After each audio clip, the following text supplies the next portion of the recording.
केलेलं आहे। अमर रहे, अमर रहे, अमर रहे, अमर रहे।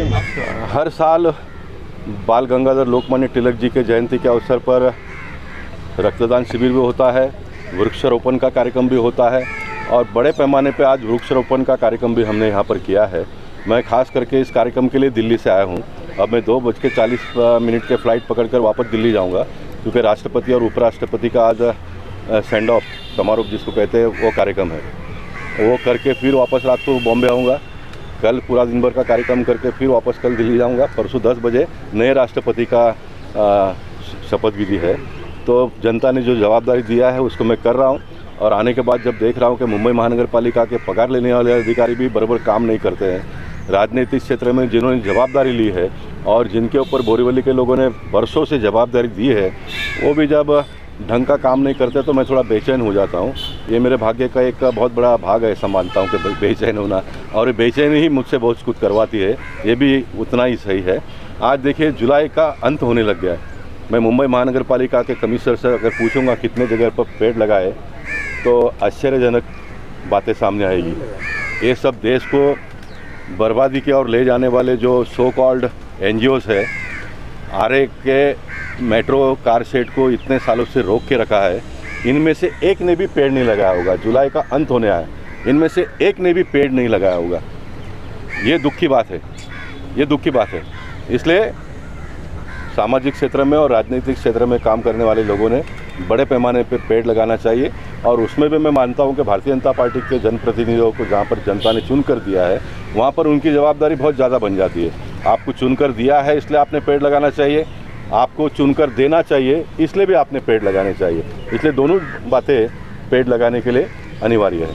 आपके दूसरा जो मैदान है उसको लेकर भी नामकरण को लेकर विवाद चल रहा था, उसके बारे में क्या? ये दो प्रकल्प जो है बाला साहेब ठाकरे क्रीड़ांगन 15 एकड़ पे और 13 एकड़ पे प्रमोद महाजन जी का, ये कोई कारण से प्रलंबित रह गया। 5 साल मेरी पार्टी की सरकार थी लेकिन हो नहीं पाया। अब फिर एक बार सरकार आया है तो मैं मानता हूं कि इसको मैं वार फुट पर आगे बढ़ाकर ये दोनों प्रकल्प को मैं पूरा करूंगा। ये महापुरुषों का नाम पर जो मनाता हूं तो बहुत लंबे साल तक जो आने वाली पीढ़ी है उनको एक नई सीख मिलेगी। मैं सारे पॉलिटिक्स को बाजू में रखकर काम करता हूं। अब शिवसेना के लोगों ने भी दहिसर के इतने बड़े मैदान को गोपीनाथ मुंडे जी का नाम दिया है। हमने बाला साहब ठाकरे जी का नाम यहाँ पर इसलिए दिया कि यहाँ पर महानगर पालिका फंड भी लगाए और एक ग्राउंड का जल्दी से जल्दी विकसित हो। मैं मानता हूँ कि शिवसेना के लोगों ने उस मौके को भी छोड़ दिया। 15 एकड़ के भूखंड पर बाला साहब ठाकरे जी का मैं नाम दे रहा हूँ। सुनील प्रभु जब मेयर थे, मुंबई के महापौर थे, उनको मैं यहाँ पर लाया था। सीताराम कुंटे एडिशनल कमिश्नर थे, वो कमिश्नर होकर गए, चीफ सेक्रेटरी भी हो गए, उनको मैं यहाँ पर लाया था।